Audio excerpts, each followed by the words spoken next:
menggunakan sepatu. Maka itu yang diinginkan dengan sholat dengan sepatu atau sandal.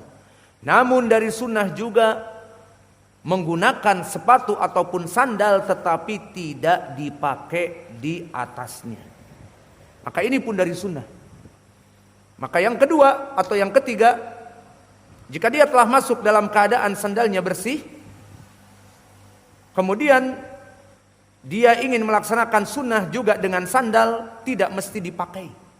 Lalu apa? Dia simpan sandal itu di antara kedua kakinya jika dia berjamaah dan dia menjadi makmum. Mana dalilnya? Hadis yang diriwayatkan oleh Imam Abi Daud dari jalan Abdurrahman ibni Qais dari Yusuf ibnu Mahab dari Abi Hurairah, sanadnya sahih, disahihkan oleh Syekh kami Muqbil Al-Wadi'i juga, yang mana lafadznya bahwa Nabi Muhammad sallallahu alaihi wasallam bersabda, "Idza shalla ahadukum fala yadhna alaihi an yaminihi wala an yasarihi fatakunu an yamini ghairihi illa alla yakuna an yasarihi ahadun wal yadhuma baina rijlaihi."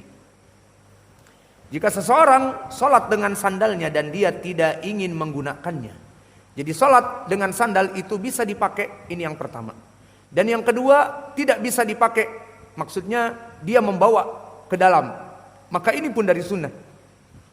Maka kata Nabi, jika dia sholat berjamaah, di kanan dan di kirinya ada orang,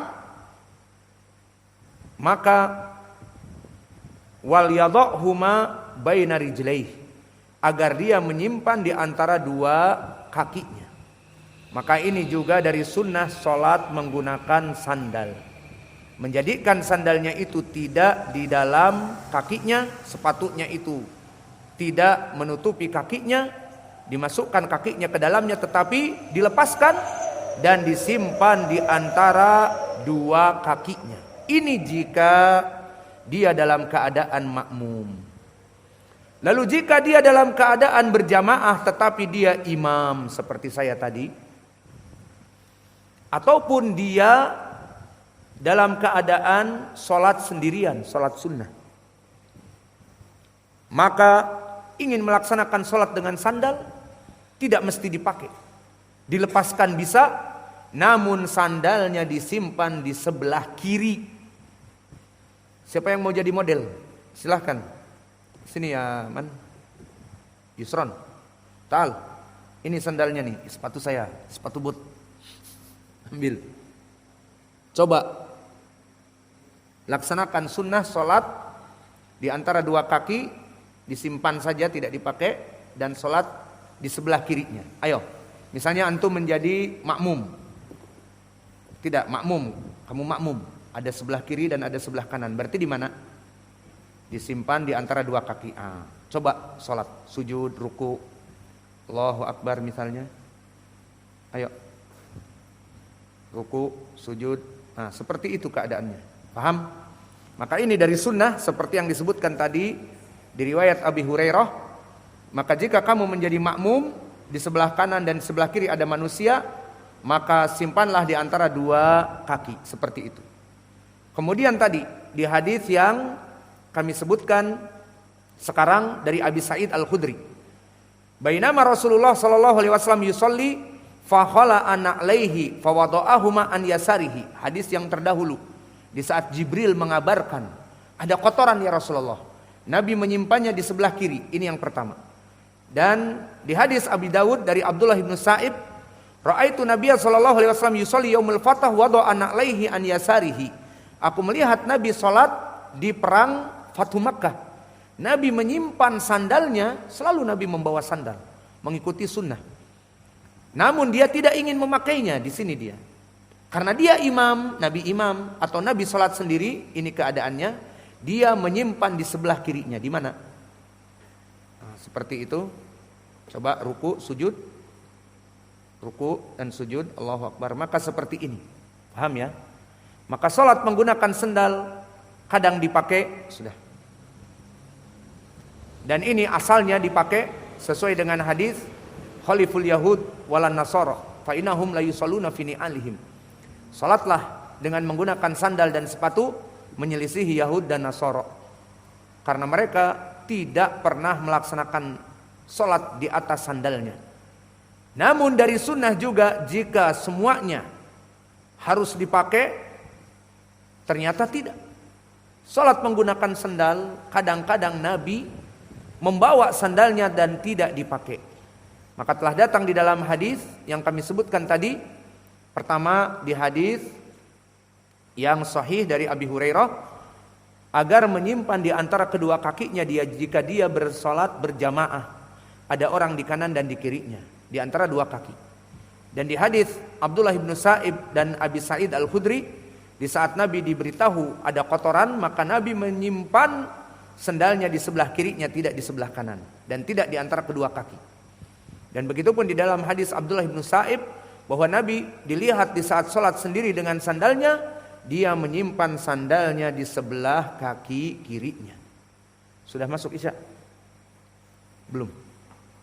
Maka dari sini menjadi pendalilan bagi kita dari sunnah yang kami sebutkan tadi, dari fikih melaksanakan sholat dengan sandal.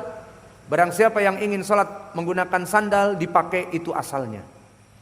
Namun jika tidak ingin dipakai, maka di antara dua kaki jika dia makmum, dan disimpan di sebelah kirinya jika dia dalam keadaan menjadi imam ataupun sholat sendiri, maka digunakan di sebelah kirinya.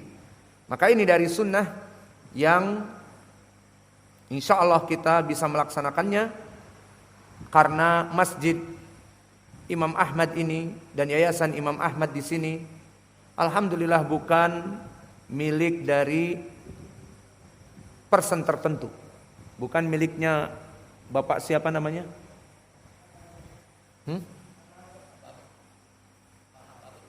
Pak Hababi. Pak Habab. Bukan kepunyaan Pak Habab, juga bukan kepunyaan Pak Ustadz Mukhtar, tapi masjid ini milik Allah, Baitullah, dan pengurusnya bersama-sama. Diurus oleh ikhwah di sini, membangun bersama, Masya Allah.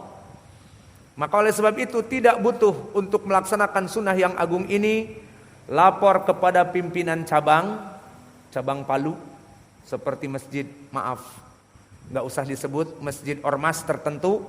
Oh, harus lapor pimpinan cabang dulu, atau pimpinan pusat, kita telepon ke Jakarta, boleh tidak kita sholat menghidupkan sunnah menggunakan sandal? Tidak usah.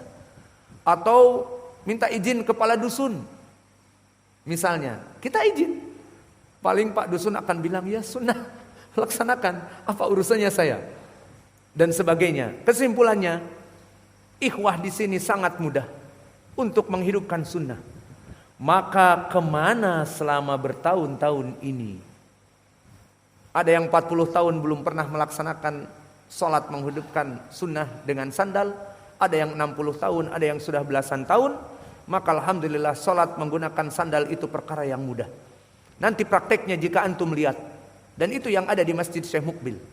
Ada 5.000 siswa. Tentunya hanya laki-laki yang masuk masjid, misalnya 3.000-an. Maka alhamdulillah Masjid Syekh Mukbil ada karpetnya, dan karpetnya terus baru. Dan karpetnya tidak kotor, karena semuanya menghidupkan sunnah. Yang masuk menggunakan sandal ya dilihat ada kotoran atau tidak. Dan setiap malam ada penyedot, vakum cleaning, yang mana penyedot ini menyedot dari debu-debu dan kotoran. Maka tidak ada sebab yang kita ini menyebabkan terjauh dari sunnah. Baik sebab harus izin kepada pemimpin cabang ataupun pusat, tidak perlu. Harus meminta izin kepada yang membangun masjid, tidak perlu. Ataupun harus nanti membersihkan setiap hari, itu mudah. Apalagi di sini belum ada karpet, semua orang menyapu, ada gilirannya, alhamdulillah. Maka alhamdulillah kita hidupkan sunnah tanpa sebab yang sulit. Maka alhamdulillah di masjid kami, Masjid Ahli Sunnah, Masjid Mukbil Al-Wadi'i, kita hidupkan sunnah. Dan insya Allah di masjid ini pun kita hidupkan sunnah. Tinggal masjid-masjid yang lain, terutama yang notabene Masjid Ahli Sunnah, yang ada padanya santri-santri ahli sunnah, yang ada padanya ustadz-ustadz ahli sunnah, yang mana murid-murid belajar di sana dan yang notabene ahli sunnah, maka mana girah kita kepada sunnah? Apa yang menyebabkan kita mematikan sunnah ini? Dan kenapa kita tidak bisa menghidupkan sunnah ini? Itu tergantung kepada mas'ul dari ustadz-ustadz mereka tersebut. Kenapa tidak menghidupkan sunnah ini? Terserah mereka. Yang jelas kita tidak pantas untuk mematikan sunnah. Meskipun dihidupkan 1 bulan 1 kali, ataupun setahun sekali, misalnya hidupkan. Jika misalnya malu untuk sholat melaksanakan sunnah ataupun susah, maka laksanakanlah. Maka berapa dari masjid-masjid ahlus sunnah, dari mulai Sumatera dan yang lainnya dan 4 provinsi yang kita lewati, maka sangat sayang tidak ihtimam kepada sunnah ini. Dan di dalamnya ada ustadz-ustadz ahlus sunnah yang belajar ke Yaman, memperlihat bagaimana di Yaman dilaksanakan sunnah ini pun. Al-muhim, semuanya kembali kepada niat, kembali kepada semangat menghidupkan sunnah. Maka di sini kami memuji kepada saudara-saudara kami dari Pak Habib dan yang kita belum mengenal nama-namanya dan Ustadz Mukhtar, semangat untuk menghidupkan sunnah. Sampai tadi siang, maka di sini kita menjawab pertanyaan. Ada yang sampai berkumpul dan berkata, bagaimana Ustadz, apakah kita membeli sendal-sendal baru? Jadi semua orang ada sendal barunya. Berjalan dari rumah pakai sendal butut, disimpan di pintu, salat menggunakan ini sendalku ya. Yang di pojok sana mereknya Kickers, sepatu saya. Yang di sana misalnya mereknya Homiped, sendal saya, dan sebagainya. Maka sunnahnya tidak seperti itu secara mutlak. Karena di dalam hadis Abi Sa'id Al-Khudri ini menjawab pertanyaan tadi. Di hadis Abi Sa'id Al-Khudri yang tahridnya telah kami sebutkan, bahwa Nabi bersabda, jika kalian berdiri kamu, berdiri. Apain kau cubit-cubit teman kau? Saya menyebutkan kalau Allah, kalau Rasul, kamu kenapa? Siapa namamu? Hah? Siapa panjang banget? Sobirin berdiri sekarang di dalam pelajaran dikarenakan mencubit-cubit temannya. La ilaha illallah. Saya bicara kalau Allah, kalau Rasul, ucapan Nabi. Kemudian kamu main-main cubit-cubit. Wala tuqaddimu, janganlah kalian mendahulukan ucapan kalian ataupun main-main di atas ucapan Nabi dan sebagainya. Kembali kepada masalah pertanyaan tadi soal bagaimana apakah kita membeli sendal yang baru? Jawabnya tidak usah. Tapi notabene tidak usah ini maknanya tidak mesti baru. Jika ada 2 sendal di rumah ya dibawa, tidak apa-apa. Jika apa? Pertama, seperti sekarang ini kita melihat jalan-jalan kering dan tidak hujan mungkin sepekan ya.